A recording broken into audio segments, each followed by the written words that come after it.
Sudhagad education सोसायटीचे पूर्व प्राथमिक, प्राथमिक, माध्यमिक व उच्च माध्यमिक विद्यालय कळंबोली मराठी, हिंदी, इंग्रजी, उर्दू माध्यम यांच्या सौजन्याने शैक्षणिक व्हिडिओमध्ये आपलं सर्वांचं स्वागत आहे.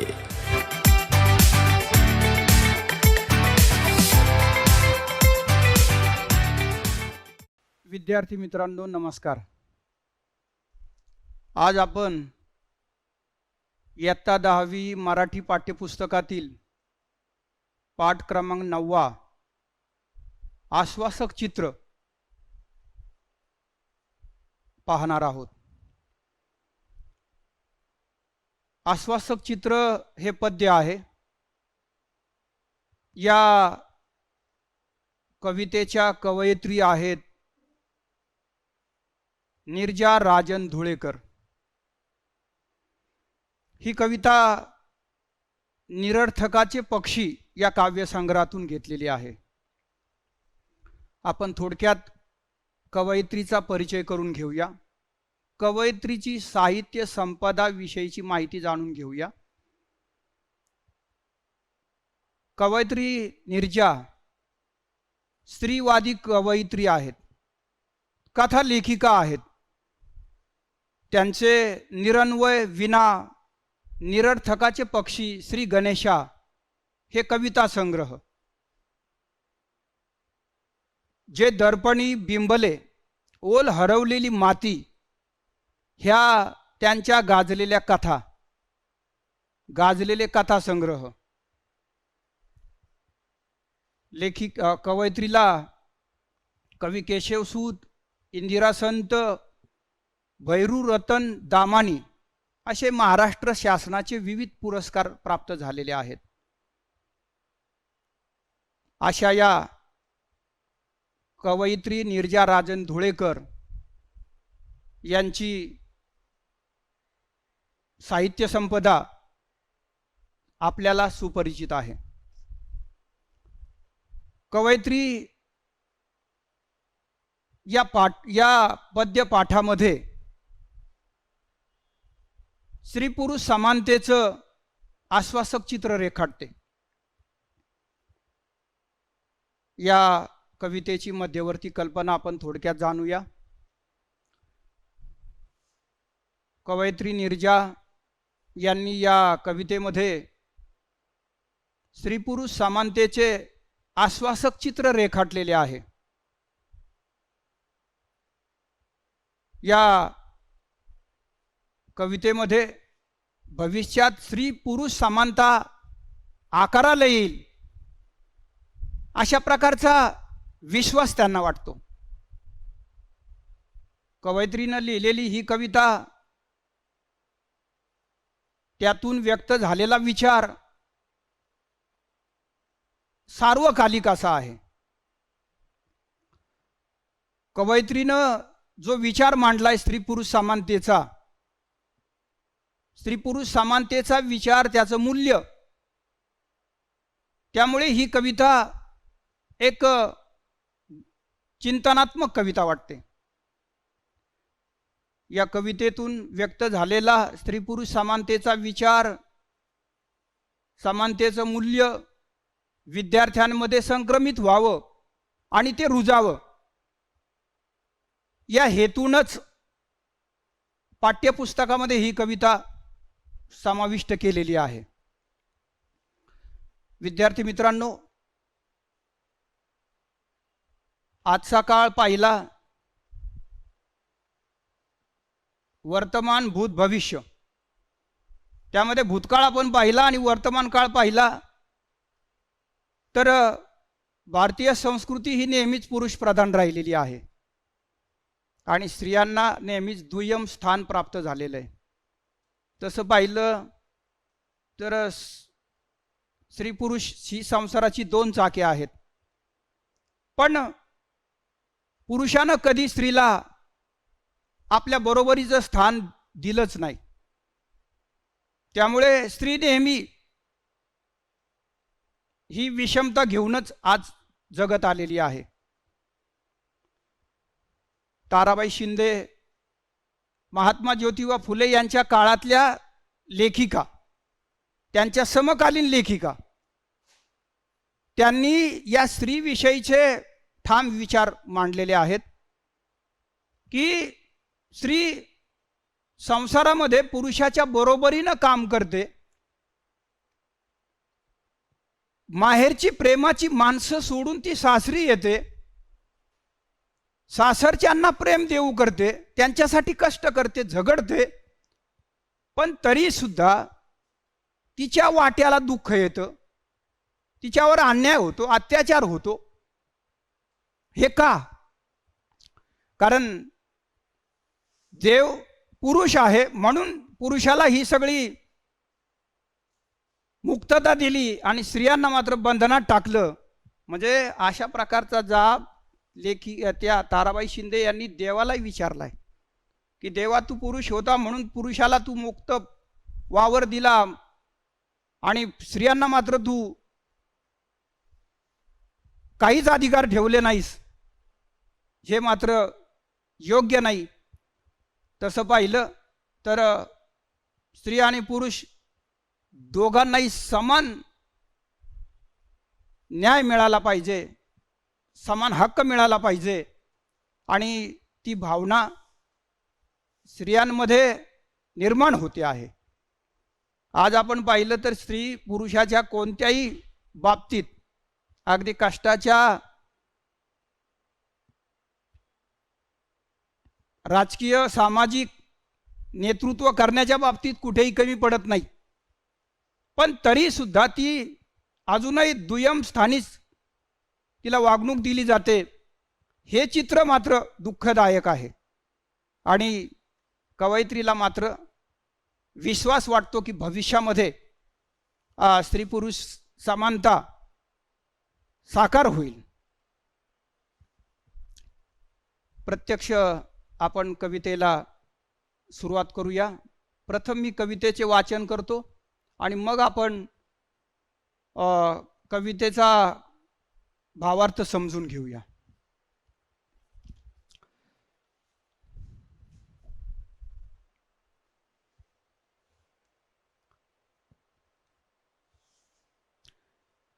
तापलेल्या उन्हाच्या आडोशाला बसून खेळते आहे एक मुलगी केव्हाची, मी पाहत राहते तिला माझ्या घराच्या झरोक्यातून. ती मांडीवर घेते बाहुलीला, एका हातानं थोपटत तिला चढवते आदन भाताचं भातुकलीतल्या इवल्याशा गॅसवर. बाजूला खेळतो आहे मुलगा हातात चेंडू घेऊन, खूप उंच उडवून चेंडू नेमका झेलतो तो हातात.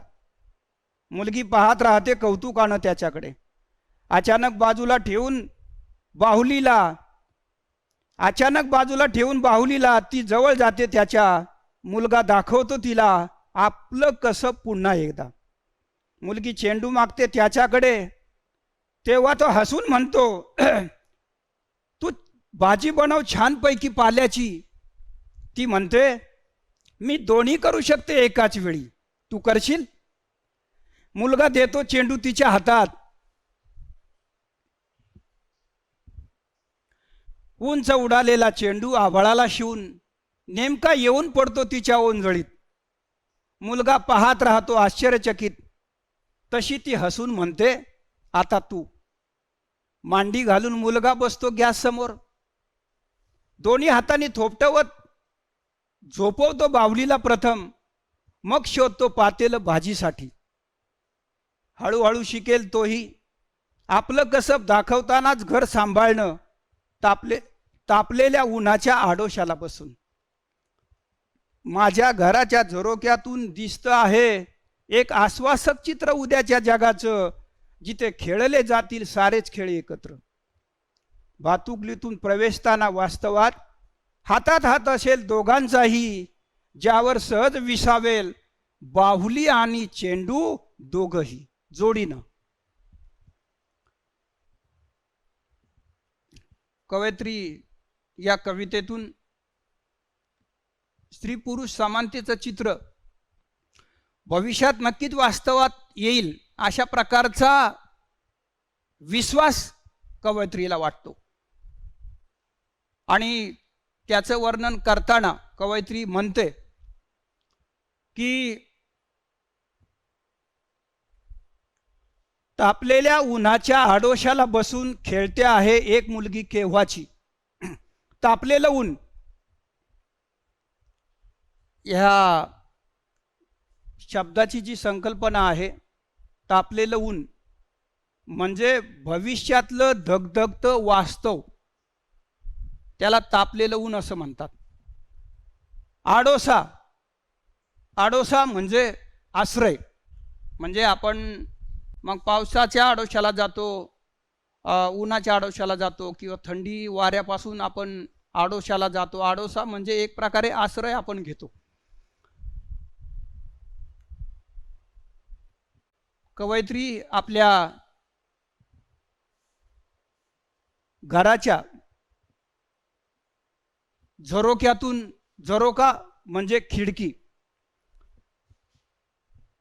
तापलेल्या उन्हाच्या आडोशाला बसून खेळते आहे एक मुलगी केव्हाची, मी पाहत राहते तिला माझ्या घराच्या झरोक्यातून. कवयित्री आपल्या घराच्या खिडकीतून सहज, दुपारची वेळ आहे, ऊन तापलेलं आहे, आणि अशा वेळी सगळेच जण विश्रांतीसाठी सावलीला बसलेले असतात. आणि अशाच वेळी सहज नजर कवयित्रीची खिडकीच्या बाहेर जाते आणि कवयित्रीला एक दृश्य दिसतं. आणि ते दृश्य असं असतं की एक मुलगी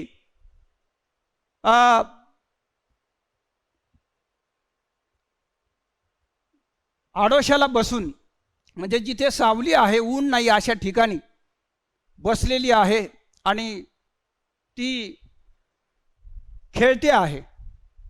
केव्हाची या शब्दातून आपल्या लक्षात येतं की बराच वेळ झालेला आहे, की कवयित्रीने तिला बऱ्याच वेळ पाहिलं की ती मुलगी बऱ्याच वेळ तिथे खेळते आहे. आणि घरातलं काम करत असताना कवयित्री जेव्हा जेव्हा खिडकीजवळ येतात तेव्हा तेव्हा ती मुलगी त्यांना तिथे खेळत असताना दिसते. आणि म्हणूनच कवयित्री म्हणतात की एक मुलगी मला केव्हापासून त्या ठिकाणी खेळते आहे, हे दृश्य मी माझ्या घराच्या खिडकीतून पाहते आहे. ती मांडीवर घेते बाहुलीला, एका हातानं थोपटत तिला चढवते आदन भाताचं भातुकलीतल्या इवल्याशा गॅसवर. काय दृश्य दिसतंय कवयित्रीला, तर ती मुलगी खेळते आहे, पण काय खेळ चाललाय तिचा, तर तिचा खेळ चाललेला आहे भातुकलीचा खेळ. आता तुम्ही म्हणाल भातुकली, भातुकलीतला हा जो खेळ आहे, भातुकली म्हणजे लहान मुलांचा लुटूपुटूचा संसाराचा खेळ. तर ती मुलं ते ती मुलगी तो खेळ खेळते आहे. आणि तो खेळ खेळत असताना कवयित्रीला ते दृश्य दिसतंय काय, तर त्या मुलीनं, लहान मुलगी आहे, त्या मुलीनं बाहुलीला आपल्या मांडीवर घेतलंय आणि एका हातानं त्या बाहुलीला ती थोपटते आहे. आता थोपटणे याचा अर्थ हळुवार प्रेमाने त्या बाहुलीच्या अंगावर हात फिरवणे. चढवते आदन भाताचं भातुकलीतल्या इवल्याशा गॅसवर. आणि दुसऱ्या हातानं काय करते, तर त्या भातुकलीतल्या त्या गॅसवर, गॅस म्हणजे चूल, आता पूर्वी चुली होत्या, आता गॅस आलेला आहे, पण आपण जर भांडी पाहिली ना तर ती खोटी खोटी भांडी मिळतात आणि ती त्याच्यामध्ये गॅसही मिळतो. तर त्या गॅसवर तिनं पातेलं शोधते आहे, एक हातानं थोपटो तिला चढवते आधन भाताचं आधन तिनं त्या इवल्याशा गॅसवर ठेवलंय. आता आधन म्हणजे जेव्हा आपण भात करायला घेतो ना, तेव्हा भात करण्या अगोदर आपण पाणी गरम करतो आणि ते पाणी गरम करण्यासाठी तिनं एक भांड त्या इवल्याशा गॅसवर ठेवलेलं आहे. आता या काव्यपंक्तीतून मुलगी दोन गोष्टी करते पहा. एका हातानं मुलीला थोपटवते आणि दुसऱ्या हातानं भातुकलीतल्या इवल्याशा गॅसवर भाताचा आधण ठेवते. बाजूला खेळतो आहे मुलगा हातात चेंडू घेऊन. खूप उंच उडवून चेंडू नेमका झेलतो तो हातात. कवयित्रीला आणखी एक शेजारीच तो मुलगा दिसतोय आणि तो मुलगा काय करतोय, जशा प्रकारे ही मुलगी हातामध्ये मांडीवर बाहुलीला घेऊन थोपटवते, भाताचं आधण इवल्याशा गॅसवर ठेवते आणि मुलगा मात्र हातामध्ये चेंडू घेतोय आणि उंच फेकतोय आणि अचूकपणे तो हातामध्ये झेलतोय. नेमका नेमका म्हणजे अचूकपणे, नेमका म्हणजे अचूक. मुलगी पाहत राहते कौतुकानं त्याच्याकडे. कौतुक, कौतुक या शब्दाचा अर्थ आहे प्रशंसा, म्हणजे आनंदाने.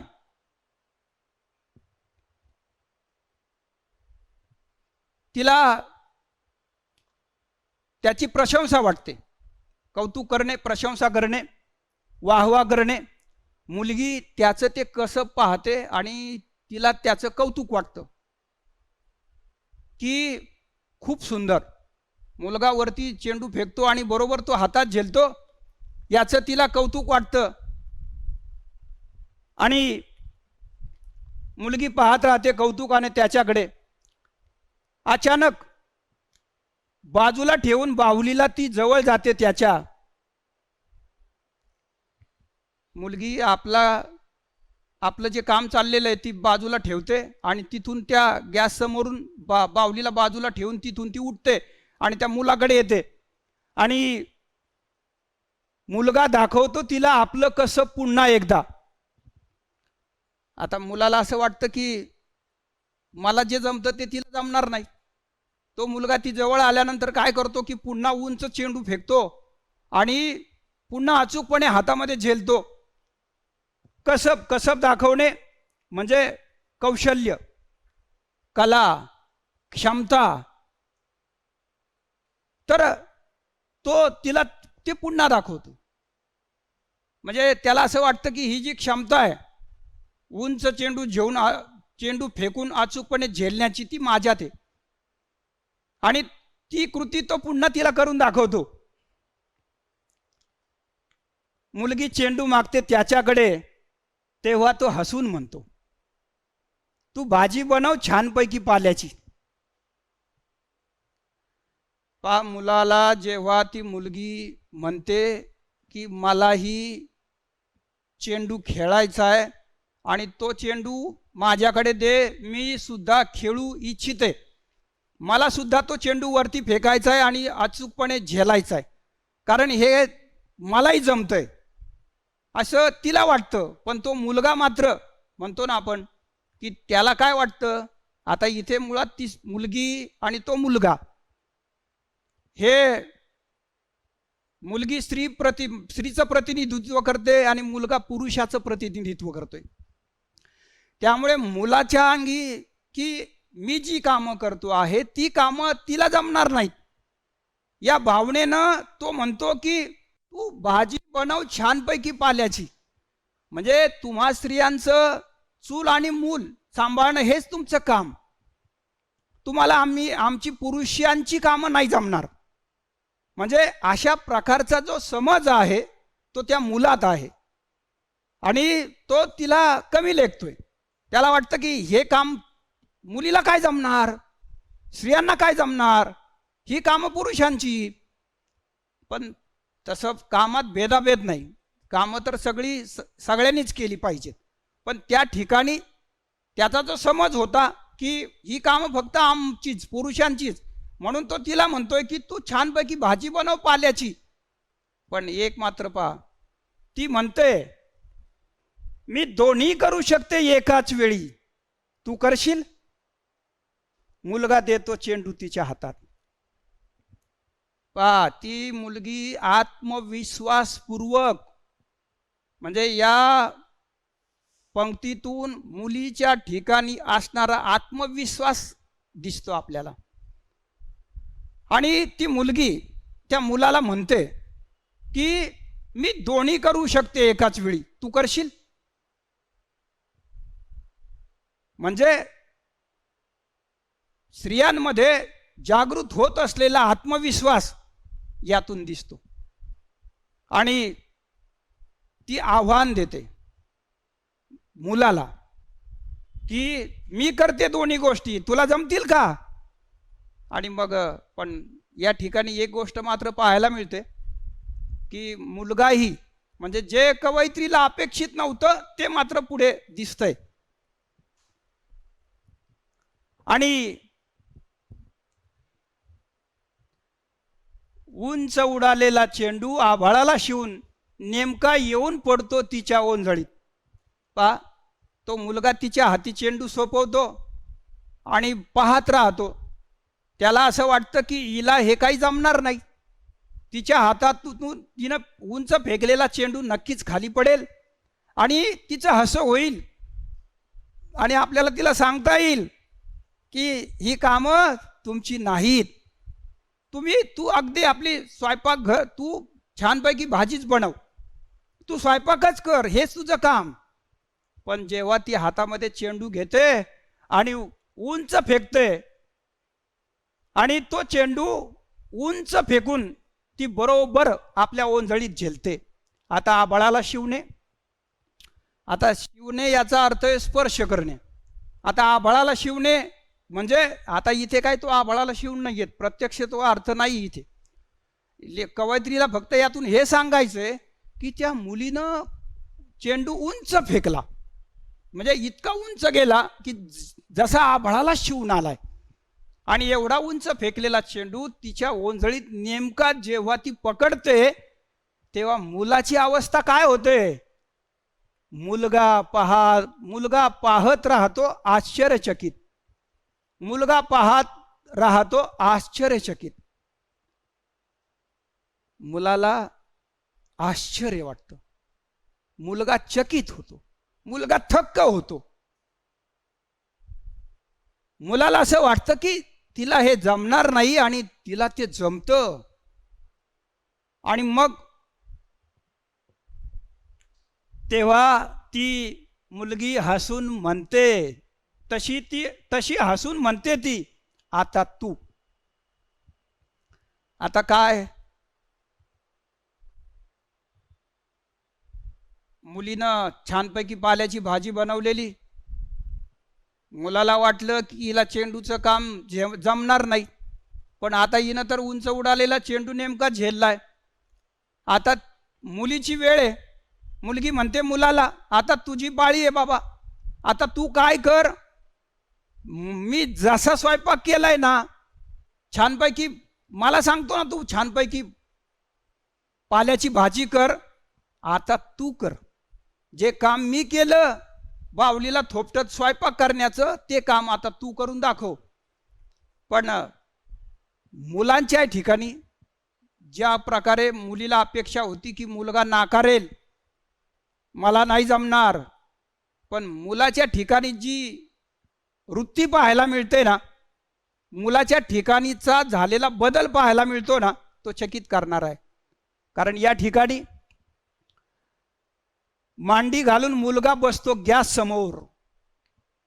जेव्हा ती मुलगी म्हणते की आता मी दोन्ही कामं केलीत, आता ही दोन्ही कामं तुलाही करता आली पाहिजेत, पण मुलगा काकू न करता, नकार न देता, सहकार्याच्या भावनेने मुलगा त्या मुलीला होकार देतो आणि गॅस समोर तो बसतो. दोन्ही हातांनी थोपटत झोपवतो बाहुलीला प्रथम, मग शोधवतो पातेलं भाजीसाठी. जशा प्रकारची कृती मुलीनं केलेली होती की मांडीवर बाहुलीला घेतलेलं होतं आणि थोपटवत तिला ती झोपत होती आणि एका हातानं दुसऱ्या हातानं भाताचं आधण तिनं गॅसच्या चुलीवर ठेवलेलं होतं. आता तेच काम मुलाला करायचंय, मुलगा करतोय. बाहुलीला त्यानं प्रथम मांडीवर घेतलंय, तिला थोपटतोय आणि पातेलं भाजी करण्यासाठी तो शोधतोय. हळूहळू शिकेल तोही आपलं कसब दाखवतानाच घर सांभाळणं, तापलेल्या उन्हाच्या आडोशाला बसून. कवयित्रीनं हे दृश्य आपल्या खिडकीतून पाहिलंय.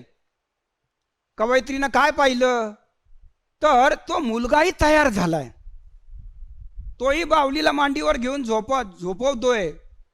त्या इवल्याशा गॅसवर स्वयंपाकाची तयारी करतोय.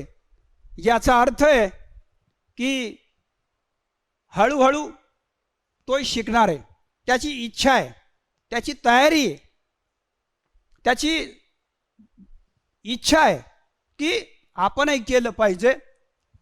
ती जशी आपलं काम करते तसं आपलंही कर्तव्य की तिचं कामही आपल्याला आलं पाहिजे.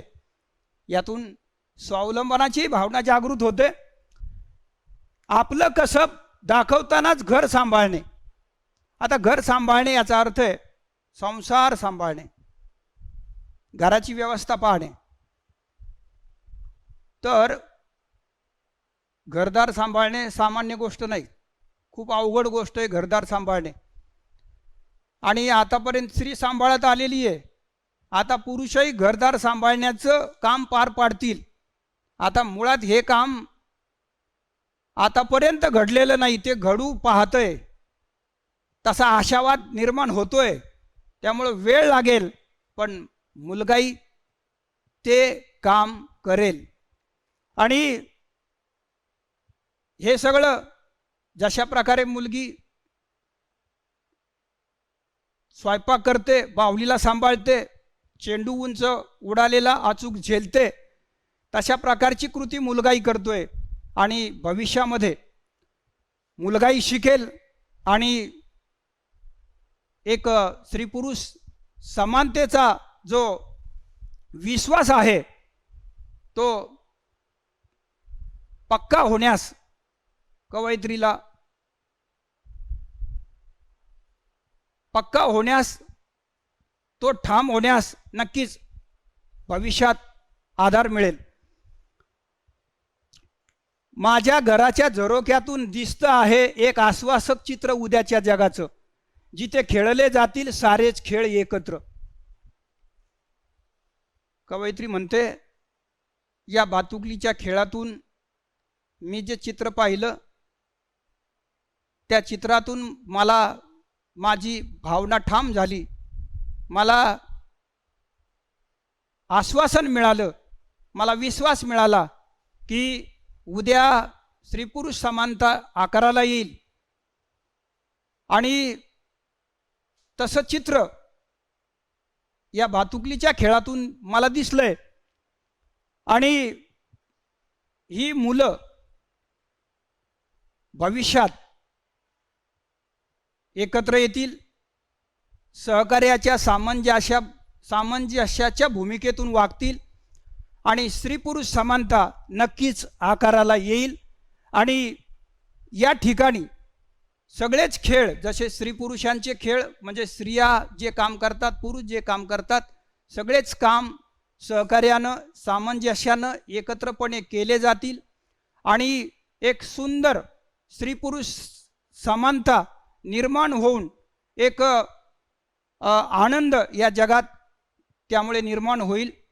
कारण संसारामध्ये जर स्त्री पुरुष एकमेकांच्या भावनांची कदर करत असतील, एकमेकांच्या भावनांचा आदर करत असतील, एकमेकांना सांभाळून घेत असतील, एकमेकांना धीर देत असतील, एकमेकांना आधार देत असतील, एकमेकांना समान लेखत असतील, तर उद्याच्या जगाचं चित्र हमखास चांगलं राहील. उद्याचं जग सुंदर असं निर्माण होईल. अशा प्रकारची भावना कवयित्रीची त्या दृश्य पाहण्यातून निर्माण होते. भातुकलीतून प्रवेशताना वास्तवात हातात हात असेल दोघांचाही. हा भातुकलीचा खेळ आहे, हा खोटा खेळ आहे. हा या मुलांना कळतही नाही की पती पत्नी संसार या गोष्टी काय आहेत, हे जग कसं आहे याविषयीची त्यांना माहिती नाही. पण कवयित्रीला मात्र, कारण ही जी दोघं लहान मुलं आहेत, ही भविष्यातल्या स्त्री आणि पुरुष यांचं प्रतिनिधित्व करणारी आहेत. आणि यामुळं ही मुलं पुढे जेव्हा मोठी होतील, प्रौढावस्थेत येतील, तारुण्यात येतील, तेव्हा ही मुलं एकमेकाच्या भावनांची कदर करतील, एकमेकांना सहकार्य करतील, एकमेकांना समजून घेतील, त्यांच्यात परस्पर सामंजस्य निर्माण होईल आणि या सामंजस्यामुळे स्नेहभावनेमुळे चांगली अशी स्त्री पुरुष समानता नक्कीच आकाराला येईल. अशा प्रकारचा आशावाद कवयित्रीला वाटतो. कारण वास्तव म्हणजे प्रत्यक्षात खरेपणा. कारण भातुकली हा खोटेपणाचा खेळ आहे आणि वास्तव हे हा खरेपणा आहे.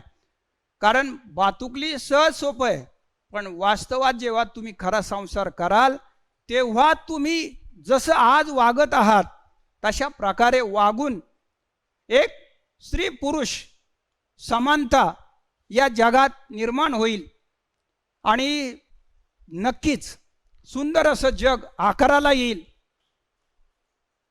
ही गोष्ट, हा विश्वास कवयित्रीला या कवितेतून वाटतो. कारण कवयित्रीला असं वाटतं की हे जे दृश्य दिसतंय या दृश्यातून कवयित्रीनं तसं पाहिलं तर खूप मोठं भविष्यातलं सत्य समोर आणलेलं आहे आणि हा कवयित्रीचा मोठा आशावाद आहे की सुंदर जगासाठी स्त्री पुरुष समानतेची फार आवश्यकता आहे, फार गरज आहे. आणि आज आपल्याला बऱ्याचदा वाटतं की स्त्री पुरुष समानता यावी, सुंदर जग निर्माण व्हावं. कारण शेवटी स्त्री माणूस आहे, त्यामुळे तिच्या भावनांची कदर झाली पाहिजे, तिलाही तिचे हक्क, तिला न्याय मिळाला पाहिजे, तिलाही त्या संसारामध्ये बरोबरीनं पुरुषानं वागवलं पाहिजे.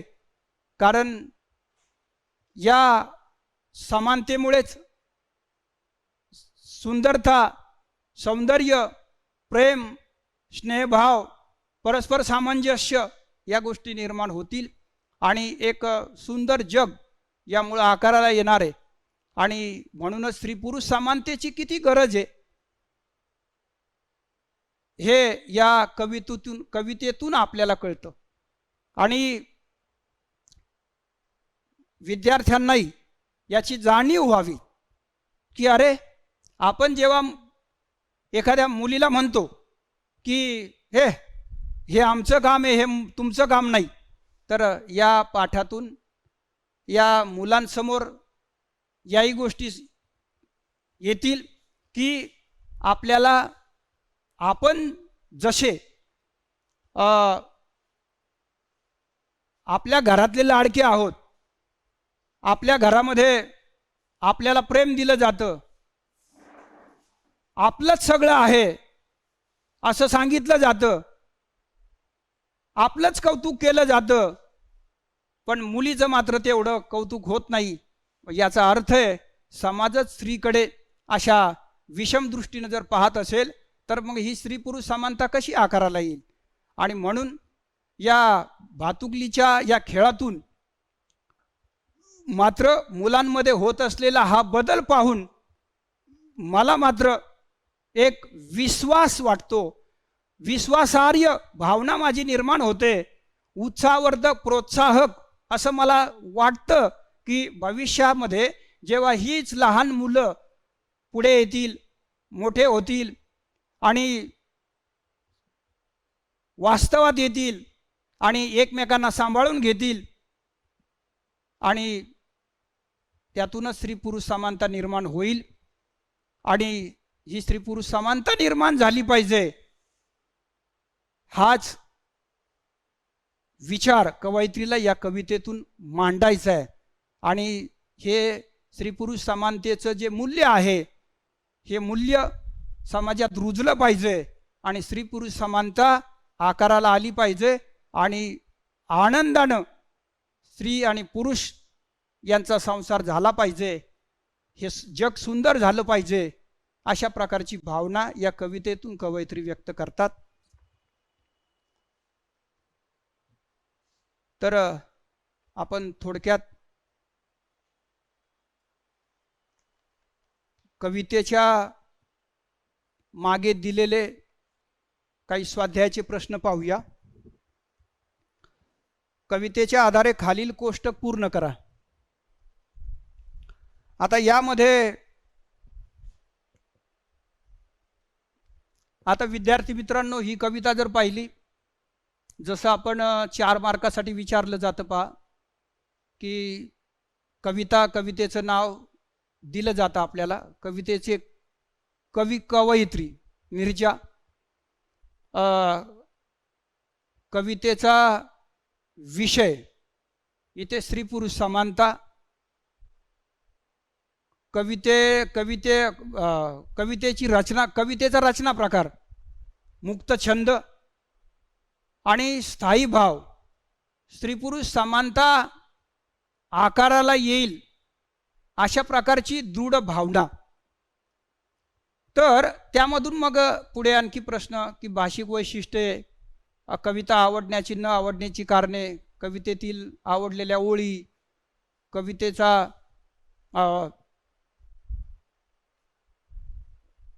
विषय. तर या सगळ्या एक एक मार्कासाठी या खालच्या 2-2 मार्कासाठी गोष्टी आहेत. आणि या म्हणजे एकूण हा जो प्रश्न आहे तो 4 मार्कासाठी आहे. तर तेही आपल्याला माहिती असायला हवं. कवितेचा विषय, आता कवितेचा विषय स्त्री पुरुष समानता आणि स्त्री पुरुष समानतेमुळे भविष्यात सुंदर जग आकाराला येईल. आता या कवितेतील पात्र जर आपण पाहिली तर कवितेतील पात्र 2च आहेत, एक मुलगा आणि मुलगी. कवितेतलं मूल्य जर पाहिलं तर स्त्री पुरुष समानतेचं मूल्य आहे. आणि आश्वासक चित्र दाखवणाऱ्या ओळी यामध्ये 3 आहेत, की मुलगा मुलगी एकमेकाची कामे करतात. दुसरी गोष्ट भातुकलीतून वास्तवात येणे आणि दोघांच्या हातात चेंडू आणि बाहुली विसावणे, या आश्वासक चित्र दर्शवणाऱ्या ओळी आहेत. आता इथे खालील शब्दसमूहाचा तुम्हाला समजलेला अर्थ, तापलेले ऊन, भविष्यातील धगधगते वास्तव होय. आश्वासक चित्र भविष्यामध्ये स्त्री पुरुष समानता निर्माण होईल अशा प्रकारचं मिळालेलं आश्वासन, हे आश्वासक चित्र. आता मुलीच्या आत्मविश्वास व्यक्त करणाऱ्या कवितेतल्या ओळी कोणत्या, तर की मी दोन्ही करू शकते एकाच वेळी, आणि उंच उडालेला चेंडू हातात नेमका येऊन पडतो ओंजळीत, या आत्मविश्वास व्यक्त करणाऱ्या ओळी आहेत. आता चौकट पूर्ण करा. त्यामध्ये कवयित्रीच्या मनातील आशावाद.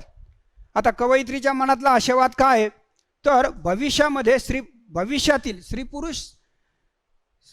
स्त्री पुरुषांमध्ये परस्पर सामंजस्य व स्नेहभाव निर्माण होईल अशा प्रकारचा आशावाद कवयित्रीला वाटतो. कवितेतील खालील घटनेतून विचारातून आढळणारा व्यक्तीचा गुण, मांडी घालून मुलगा बसतो गॅस समोर. आता यामध्ये कोणता गुण, तर सहकार्याचा. मी दोन्ही करू शकते एकाच वेळी, ही मुलगी म्हणते. म्हणजे एक प्रकारचा आत्मविश्वास तिच्यातून दिसतो आपल्याला. आत्मविश्वासाचा गुण पाहायला मिळतो. जिथे खेळले जातील सारेच खेळ एकाच वेळी. आता इथे जो गुण आहे तो आहे सामंजस्याचा, समंजसपणाचा. काव्य सौंदर्य, खालील ओळीचे तुमच्या शब्दात रसग्रहण करा. भातुकलीतून प्रवेशताना वास्तवात हातात हात असेल दोघांचाही. आता हे रसग्रहण करताना एक गोष्ट लक्षात ठेवा, आ का भा हे 3 शब्द आहेत. आशय सौंदर्य, काव्य सौंदर्य आणि भाषिक वैशिष्ट्ये. आता या आशय सौंदर्यामध्ये काय येणार, तर कवितेचं नाव, कवितेचे कवी, त्या कवितेचा विषय आणि त्या कवितेत काय कवयित्रीनं मांडले ते यामध्ये येणार आशय सौंदर्यामध्ये. काव्य सौंदर्यामध्ये भातुकलीतून प्रवेशताना वास्तवात हातात हात असेल दोघांचाही. कवयित्रीला आपल्या घराच्या झरोक्यातून एक लहान मुलगा मुलगी भातुकलीचा खेळ खेळताना दिसतात. मुलगी बाहुलीला मांडीवर घेऊन स्वयंपाक करते, मुलगा उंच चेंडू उडवतो, नेमकेपणाने हातात झेलतो. आणि जेव्हा ही मुलं भातुकलीच्या खेळातून पुढे वास्तवात येतील तेव्हा खरेपणाने ते एकमेकांना सहकार्य करतील, एकमेकांमध्ये सामंजस्य निर्माण होईल आणि स्नेहभाव निर्माण होईल आणि एक खरी स्त्री पुरुष समानता आकाराला येईल. तर हे झालं काव्य सौंदर्य आणि त्याच्यामध्ये भाषिक वैशिष्ट्य. आता यामध्ये भाषिक वैशिष्ट्य तसं पाहिलं तर कवितेच्या ओळी अतिशय सहज, सोप्या, सहज समजणाऱ्या आहेत आणि अगदी या छोट्या छोट्या ओळींमधून, सहज समजणाऱ्या ओळींमधून अर्थ मात्र अतिशय मोठा कवयित्रीनं यातून मांडलेला आहे. तर ही भाषिक वैशिष्ट्ये आपल्याला लिहिता येतील. तर विद्यार्थी मित्रांनो, आ आकडा जो आहे ती म्हणते मी दोन्ही करू शकते एकाच वेळी, तू करशील. या ओळीचा तुम्हाला कळलेला अर्थ, आता तुम्हाला काय अर्थ कळला आहे तर तो आपण वर्गपाठाच्या वहीत लिहा. कवितेतील मुलगा आणि मुलगी कशाचे प्रतिनिधित्व करतात असे तुम्हाला वाटते, तुमच्या शब्दात लिहा. तर तुम्हाला आता समजून दिलंय की मुलगा आणि मुलगी हे, मुलगी स्त्रीचं, मुलगा पुरुषाचं प्रतिनिधित्व करतोय आणि स्त्री पुरुष समानता कशी निर्माण होईल आणि कशी निर्माण होईल त्यासाठी मुलानं कसं वागलं पाहिजे, मुलीनं कसं वागलं पाहिजे आणि मग त्यातून स्त्री पुरुष समानता आकाराला येईल. तर हे आपण त्यामध्ये लिहा. स्त्री पुरुष समानतेबाबत तुम्हाला अपेक्षित असलेले चित्र तुमच्या शब्दात रेखाटा. आता स्त्री पुरुष समानता कशी असली पाहिजे ते तुम्हाला काय वाटतंय? आता कारण आम्ही शिक्षकांनी तुम्हाला सांगितलं की अशा पद्धतीने स्त्री पुरुष समानता हवी, स्त्रियांनी आणि पुरुषांनी दोघांचाही आदर केला पाहिजे, एकमेकाला कमी लेखायला नको आणि एकमेकाला समजून घेतलं पाहिजे. एकमेकांना दुःख होईल, एकमेकांवर अन्याय होईल अशा प्रकारची कृती करायला नको. आणि दोघेही श्रेष्ठ आहोत, केवळ मी पुरुष म्हणून मी श्रेष्ठ ती कनिष्ठ ही भावना मनातून काढून टाकणे आणि एकाच वृत्तीने, एकाच भावनेने एकमेकांनी एकमेकाशी वागणे हे स्त्री पुरुष समानतेचं लक्षण आहे आणि त्यावर आपण लिहावं. तर विद्यार्थी मित्रांनो, अशा प्रकारे आश्वासक चित्र कवयित्री नीरजा यांनी या कवितेतून सुंदर असं स्त्री पुरुष समानतेचं आश्वासक चित्र रेखाटलं आणि तुम्हाला ते नक्कीच आवडलं असेल अशी मी आशा करतो आणि हा पाठ इथेच थांबवतो. धन्यवाद.